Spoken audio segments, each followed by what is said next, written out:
Okay, good evening to one and all. Last class we discussed about RSA technique, right? We just saw what is a RSA algorithm, how it flows, and what are the different types of keys used there. And we ended up with how key setup is done, how encryption decryption is going to take place in RSA, right? Now we'll start off with an conditions. That is, we'll discuss in detail about RSA key setup. I hope we have moved to the next slide. RSA key setup slide is visible, I think so, right? If it is visible, just unmute and tell.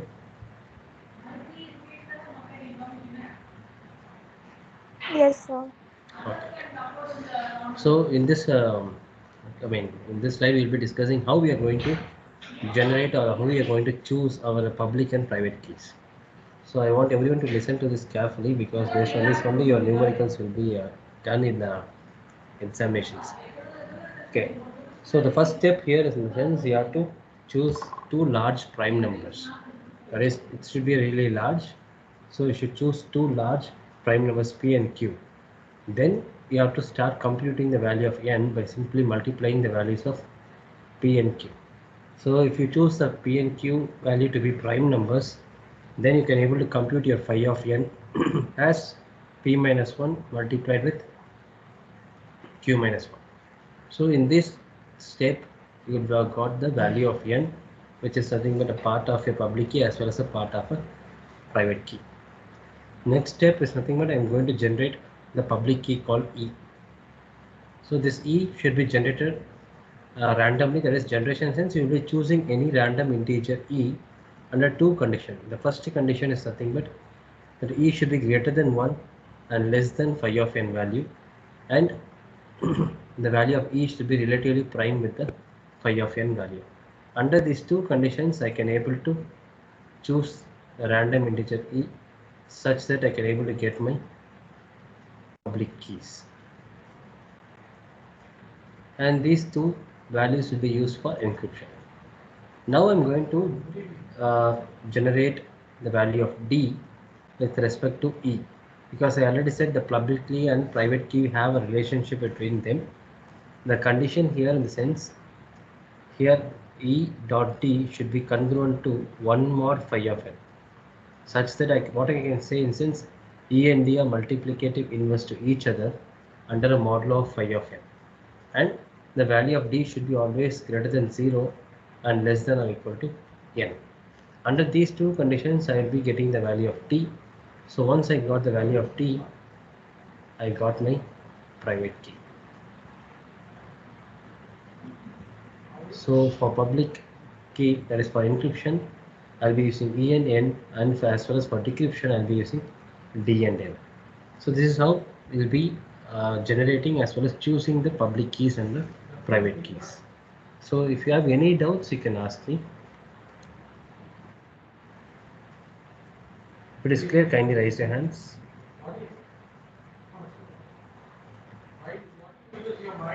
Okay, thank you.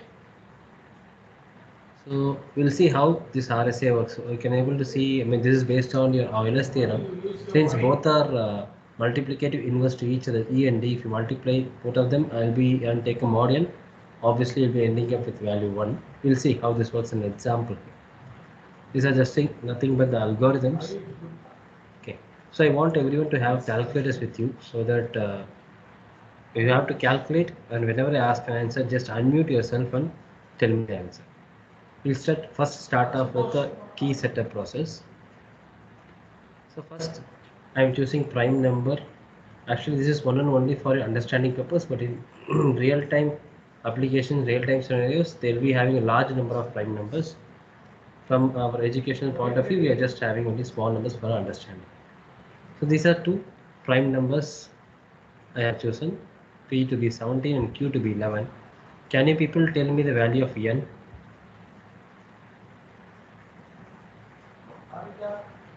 N is nothing but product of P dot Q. You can unmute and tell.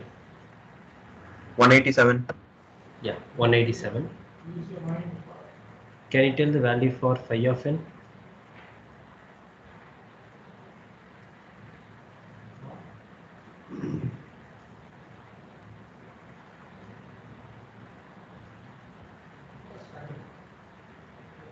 Phi of n is easy to compute. P minus 1 into Q minus 1.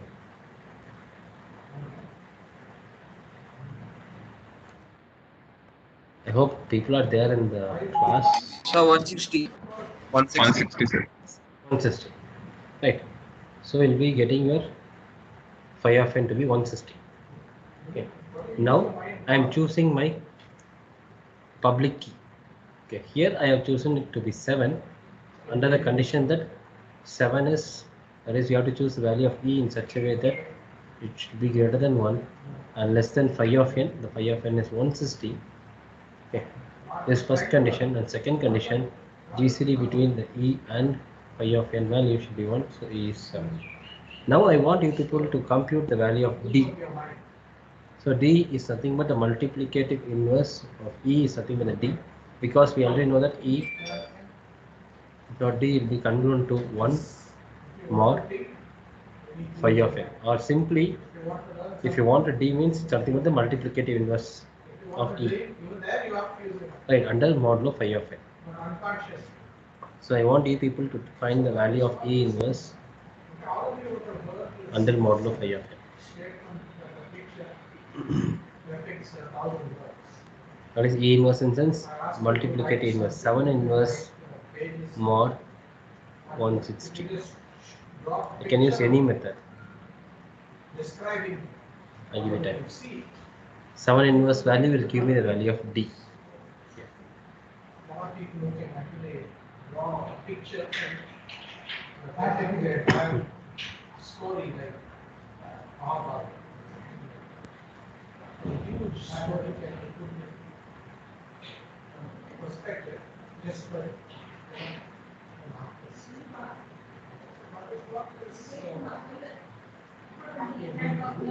Any guess? Anyone found? You can unmute it.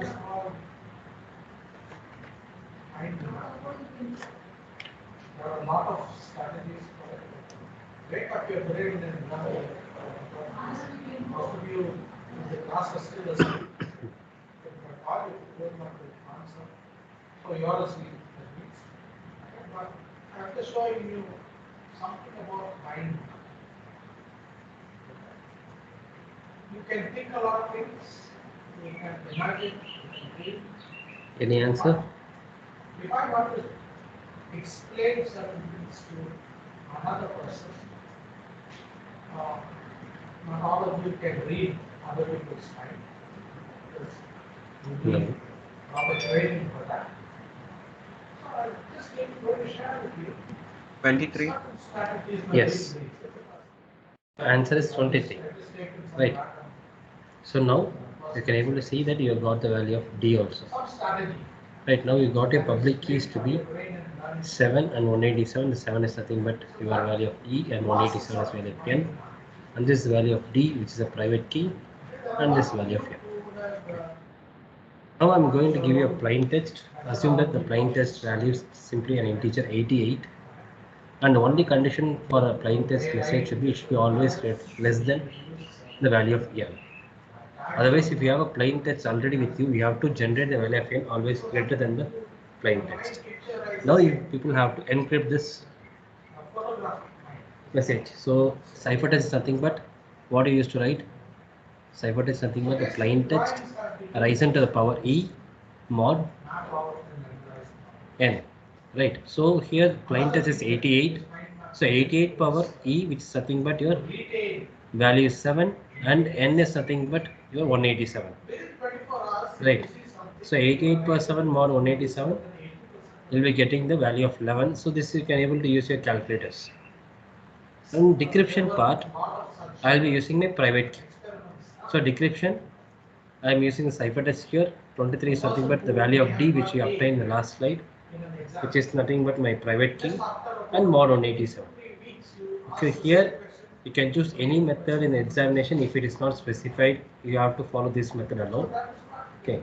If not, mostly I will ask you to use fast exponentiation to solve this one. So if you solve this one, you'll be getting a plain text back. Right. So anyone have any doubt in this flow of RSA algorithm, you can ask me. If it is clear, kindly raise your hand. So there are studies which 80% Okay. you are Okay. likely to lose within. Now I move on to the next slide. Sir, Yes. Sir, your screen. again the black screen is No, no. When I'm going to the chat window or I think on the screen goes blank. I don't know what's happening from the okay. morning. Now it is clear. I think so, right? Now it's visible, right? Yes, sir. Yeah. So I just added the fast exposition here for your understanding. I just copy pasted the same thing. Okay. So now we'll see what are the efficient encryption ways you can make the RSA somewhat more efficient in sense. So here, how we are going to choose the value of E. So you have to choose the value of E to be very large numbers, okay, such that it will be very difficult for the attacker to decrypt the message. For example, if we are choosing value of E to be 3 or like 17 small numbers, you can use Chinese remainder theorem to attack and you can able to retrieve the data. And for efficient decryption, if you choose your value of E to be a larger number, then accordingly you have to get your private key also, so that you can able to make the system more robust for the attackers. Then the key generation. This is the most important point. Here, and they're saying that you have to choose the two prime numbers to be very large. That's the only way you can make the values of E and D to be difficult to compute for the attackers. Okay, so if it's prime numbers are easily derivable means then anyone can able to attack and can able to steal the message. You'll see an example here. Okay, you see here Bob is choosing the values of P and Q to be 7 and 11. So assume that this 77 is the value which you got, and this is known to the public. So whenever I say 77, can you people say directly what are the values of P and Q? It's very easy because 77 will be obviously a product of 7 and 11 alone. So it will hardly take 1 or 2 minutes to get this data. Right. Here again he is choosing the E to be 13. So once he found the E to be 13 and he computed the value of D to be 37. Right. Now suppose the plain text is 5, simple. He will be using the public exponent 13. And this is the plain text. And this is your 5 over 13. And mod 77 will be getting the ciphertext to be 26. Again, here you can able to see the ciphertext is 26 and the private key is 37. Generally here you will be using a fast exponentiation method to get the answer as 5 here. So this is another example here. Okay. And you can use the same key to encrypt other plain text also. Other plain text where I can able to use the same keys. We'll see an example, for example, how a real time somewhat closer to a real time. This is a larger number. If you see the previous example, I gave you the value of P and Q to be 7 and 11 and found the N to be 77. If I have say N to be 77, you could have guessed the P and Q easily. Whereas in this case, the scenario is different. They have chosen P and Q as a prime number which is a little bit larger, and they found the value of N to be 15917. So here it is given the value of N, it is very difficult to compute the value of P and Q by the attackers. He can compute, but it takes some time. Now we found the phi of N to be 15,800, right? And if you give the value of E to be 343, which is also a larger number, he found the value of D to be 12,007. Now assume that he want to send a message called no. Ted want to send a message no to Jennifer. Jennifer's public keys are 343 and 15917, and its public key is 12007.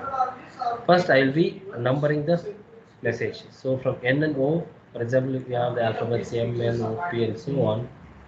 N will be in the 13th question and O will be in the 14th question. Yeah. This will be in the 12th question and this will be the 15th question. Now my integer is 1314. Your plain text. Now if I encrypt this 1314, so you have the NO, that is no is a message, you have encoded it as a 1314. You have your value of E to be 343 and N is this one 6-digit number, and this is my private key D, right? Now you can see he has encrypted this entire plain text as a 5-digit ciphertext. So if any attacker who has the information about this E, N as well as the ciphertext, it's very difficult to decode the message. Okay. And here again in the decryption end, he is using this one, and he got the plain text 1314 and message is declares and can able to see just two letters. That's all. It consumes so much computational power. Similarly, if you're going to have a longer length or a very large size plain text, the efficiency is more, but at the cost of time and computational concept, I mean the complexity, you can able to achieve the better encryption in RSA algorithm or simply your asymmetric key encryption techniques. So this is how your RSA system works. And if you want to see the security issues in RSA algorithm, if you are choosing a very infeasible size of numbers, you are prone to brute force key attacks. Suppose if you are able to have a very easy way where you can able to compute phi of n, then you are prone to mathematical attacks. And there are other attacks called timing attacks where a person can able to analyze the traffic and he can able to make the attacks. And there are also other chosen ciphertext attacks, that is he can able to attack only certain parts of the ciphertext also. So these are certain attacks where you can able to be performed on RSA algorithm if you are choosing weak numerical values. So anyone have any doubts in this RSA algorithm, you can ask me now. You can retain material on the. If it is clear, kindly raise your hands. If you have any doubts, kindly unmute and ask. If it is clear, can you raise your hands? Very few people know. You may understand the concepts, but you don't know exactly what is. Okay, guys. Okay, thank you. So with this, we will be concluding our module 3. Okay. Now we move on to our module 4. So module 4 is not that much new. If you are clear with previous concepts. Is the screen visible, guys? Module 4. You can unmute and tell if it is visible. Because if I switch my window, it's getting a blank screen, right? So is the screen visible, guys? Can you unmute and tell? Yes, sir. So module 4 is asymmetric cipher. That is, in module 5 we just saw symmetric ciphers, especially block ciphers, and at the end we had a glimpse of public key cryptography, which is coming under asymmetric key ciphers. So in this we'll be discussing about first we'll start with key exchange algorithm. That is how an asymmetric key cipher is going to help the symmetric key people to exchange their keys, because in symmetric key ciphers the same key will be used at the both encryption as well as in decryption end, so that the key has to be shared in a very secure channel. We used to write it as a key shared in a secure channel. How secure the channel can be and how efficiently you can able to exchange the keys. For that, asymmetric key cryptography is going to play a major role. Then we'll start off with other crypto systems like LZAML, elliptic curve cryptography based on elliptic curve arithmetic, and we'll conclude this module with the PN sequence generation based on asymmetric key ciphers. Last module we just discussed about PN sequence generation based on symmetric key ciphers. In this module we'll be discussing about asymmetric key ciphers. Okay. So start off with Diffie-Hellman key exchange. You should know how the symmetric key distribution came into existence. The major challenge in symmetric key cryptography is nothing but how you are going to share the secret key between the two parties. Though symmetric key cryptography is more efficient than the asymmetric cryptography whenever you're dealing with large messages, now I think people can able to appreciate how asymmetric cryptography is less efficient than symmetric key whenever large messages comes into picture. Okay. So in the symmetric key, the challenge is how efficiently you're going to share the secret key. Okay. So distribution of keys are also one of the key issue even in present day scenarios in our wireless communications and 5G and beyond. There's sharing of keys also one of the hot topics of present day scenarios. So initially they started off with many solutions. One of the prominent solution is key distribution center, KDC. Then session keys, etc. We'll be discussing now. So KDC stands for Key Distribution Center. It is nothing but like a trusted third party who is going to help in sharing the key. So KDC is a trusted third party under a condition like this third party cannot be compromised. Okay. So each and every person in a particular network or particular entity will be registering with the KDC with the key which is known only between the particular KDC and the user. For example, if Alice is registering with KDC, he will be registering using a secret key which will be known one and only to the Alice and the KDC, which is K Alice. Similarly for KN, Ted, Betsy, George and Bob, everyone registering with the KDC, the secret key which is known one and only with the KDC and Bob. Using this, the KDC will act as a third party or like a trusted third party to establish a session between Alice and Bob or Alice and George, whoever who want to make a communication. So if suppose the number of users registered in a particular KDC is exceeding the limit of KDC, then they'll go for a multiple KDCs. This is one way of structure of multiple KDCs called a flat multiple KDC. For example, here assume that Alice want to communicate with Bob. Alice is registered under KDC1 and Bob is registered under KDCN. So once Alice sends a message to KDC1 that he want to communicate with Bob, then he will try to send a message, or because since all the KDCs are internally connected with each other, it will come to know that okay, Bob's registration is with KDCN, so he'll convey the message to KDCN. Then KDCN will communicate with Bob to that Alice wants to communicate with you, and they will start with the establishing a connection. There is also other way of structure called hierarchical multiple KDC, especially in these scenarios comes into picture when you go for international connection, like if your country to country. For example, assume this is a KDC, central KDC used in India, and national KDCs are nothing but your KDCs used within a state. For example, assume this is Tamil Nadu, this is Madhya Pradesh, okay, this is like your Rajasthan kind of states. These are cities inside a particular state, like Chennai, Vellore, Madurai kind of thing. Okay. So, for suppose Alice is present in Chennai and Bob is in Jaipur, want to communicate, they'll communicate via local KDC, then national KDC. It goes here, then it will communicate to Rajasthan's KDC, then from here to Jaipur, from here to Bob. So this is how the initial solution was proposed, and under one condition, like all these KDCs are trusted and no one can be compromised or broken. Okay. So as I said, the KDC will create a secret key between each number, which will be shared only between these two members. Then comes the session key. This is the session key is nothing but the symmetric key which will be used between the two parties. So this, if Alice want to communicate with Bob, after proving the identity to the KDC, then KDC will provide the secret key. Sorry, the session key, which is called as the key which will be used for encryption and decryption. It's nothing but the session key. It will be provided to Alice and Bob by the respective KDCs. Okay. So now to understand the functionality of how the KDC and session key works, this will help you. In this example, KA is nothing but the key known one and only to Alice and KDC, which is nothing but a secret key shared between the KDC and Alice. KB is nothing but the secret key between Bob and the KDC. And this is the session key.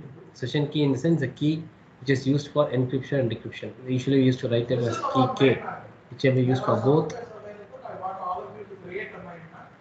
encryption and decryption for a symmetrical cryptography, right? So KDC is a key distribution center. The first step, what the person will do, since for assume that Alice want to initiate the communication, Alice will intimate KDC that he want to communicate with Bob. Once KDC receives his message, KDC will verify Alice's identity. If Alice is registered with this KDC, then KDC will reply to Alice with a two packet. One packet which is placed internally, okay, which will be wrapped and locked with the key called KB. KB is nothing but the key known only to Bob and KDC, which will contain a message like Alice wants to communicate with Bob, and this is a session key if you want to communicate. This entire thing package is locked with the key known only to this KB, that is known only to KDC and Bob. Next, this entire package is again wrapped, second wrapper. Okay. And this is locked using a key known only and only to Alice and KDC, and it has a session key in the outside. So this will be sent to Alice. Alice can able to open this outer cover alone, and he can able to have the key which he prefers. That is session key. This is your session key called K. Once it is received, he'll send the unopened package to Bob. Bob can able to open because this is a key known only and only to KDC and Bob. Knowing that after opening, Bob will come to know that Alice want to communicate with Bob, and this is the key will be used here, right? And this key will be received here, and after that, KDC will be moving away from these two people, and they will start communicating with each other using this session key. Only during the key distribution on KDC will be involved, not during the communication process. So I hope I am clear with the KDC's flow. Anyone have any doubt in this one? You can ask me. If it is clear, you can raise your hands. Anybody have any questions? Please raise your hands. Okay. Who is starting? I don't know who is starting. Okay. Thank you, guys. Thank you. Right. Now we move on to next solution they proposed called symmetric key agreement. Because whenever there is a technology development, the people started to doubt whether that I can able to trust KDC or not. So people want to create a session key, that is a key which will be used for encryption decryption between themselves without using KDC. For this only they created a solution called symmetric key agreement, that is creating the session key without the involvement of KDC. Right. So here, one of the most prominently used symmetric key cryptographic symmetric key agreement are nothing but Diffie-Hellman key agreement and station-to-station key agreement. So from the syllabus point of view, we'll be discussing Diffie-Hellman key agreement. I want to see what you have understood about project. It doesn't have to be the same. Sorry, Finally, you are supposed to sit together and discuss. I will know whether you have done it is disturbing once again. So basically, this is. So this shows how a Diffie-Hellman key agreement works out. Make sure that you don't scribble something and just put it. So you just assume that here there's a public value like how we had in RS system. They have two values P and G, two integers. Okay, prime numbers which are known to public anyone. Now Alice is going to start a communication with Bob, and he has to create a session key. So initially he start off with a value called R1. R1 is created by G risen to power H mod P, and this value of H is known one and only to Alice. This is a secret known one and only to Alice. Once you have generated the value of R1, the R1 is transmitted to Bob. Now R1 is present with Bob. In the meanwhile, Bob is creating R2 using the same G and P, but with a different exponential power called Y. This Y is known one and only to Bob. Now this R2 is given to Alice. Okay. Now you can able to see Alice is again raising the value of R2 using the secret key H mod P, and here R1 which is Bob is having is again raising it to the power Y mod P. So R2 is nothing but your G power Y, and your R1 is nothing but your G power H. So if you raise this one to power H, here I'll be getting G power YH, here I'll be getting as G power HY. Both are same. Can you see? Now you can able to see both of them can able to create the key called K without sharing their secret keys. This is a secret key known to Alice alone. This is a secret known to only Bob.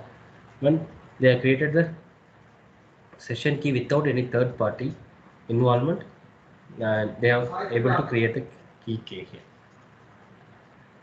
Am I clear, guys? This concept? You understand what I said? If it is clear, you can raise your hands.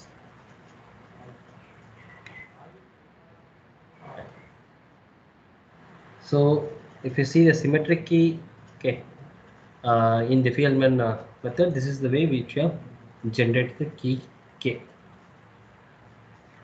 Fine.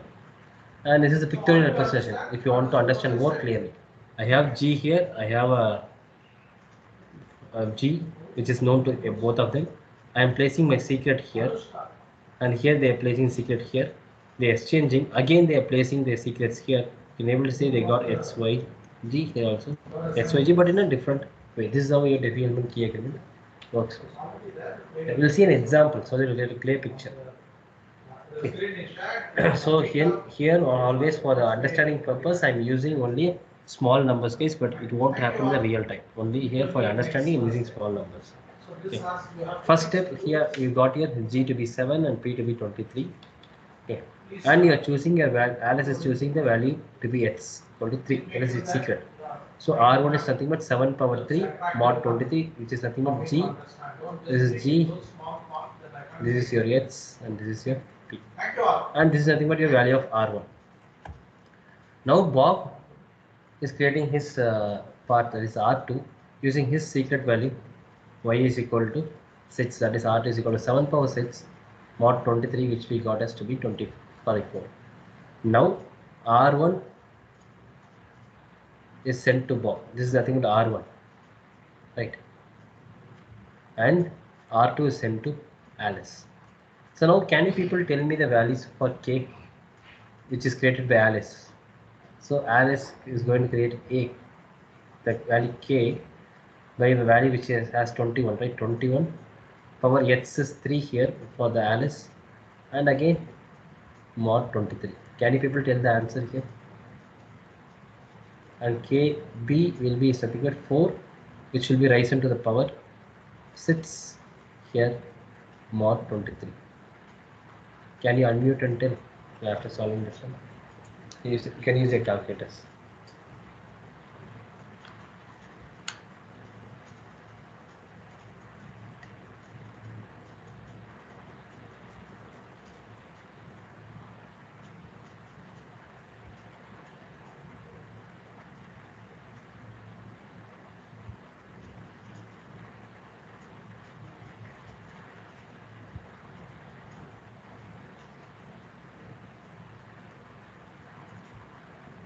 Guys, kindly solve this too and tell me the answer. You can unmute and tell, because if I move to that window, the screen is getting disturbed, right? For K of A, 15, sir. Okay, K of B, 2, sir. 2. Sure. Actually, 4 power 3 mod 23 will be getting 18. Sorry guys, it's my mistake. Sorry. We have changed the values. Because now Alice sends 21 to Bob. So Bob has this 21, and Bob sends 4 to Alice. 4 is with Alice now. So Bob has 21 means 21. Bob's secret is 21 power 6 mod 23, and Bob sends 4 to Alice. So Alice secret key is 3. So 4 power 3 mod 23. So here you'll be getting the answer. Now you'll be getting answer 18 here for this one. What is the answer getting? 21 power 6 mod 23.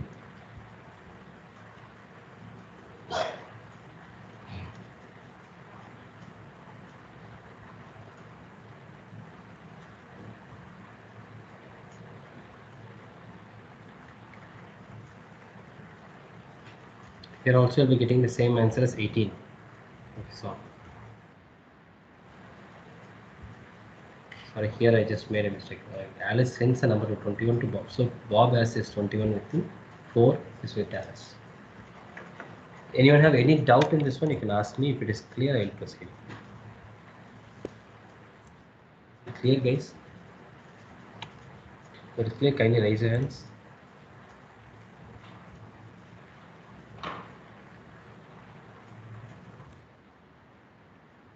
So real time, if you want to see, this is how it will look like. The value of P you can able to see. It's a 159 digit number. Even if you choose your value of G to be very small, X and Y here, this is how your value of R1, R2 and K will look like. Right. So we'll discuss the security of Diffie-Hellman algorithm in next class. Okay. So with this, I will wrap up today's session. And one second.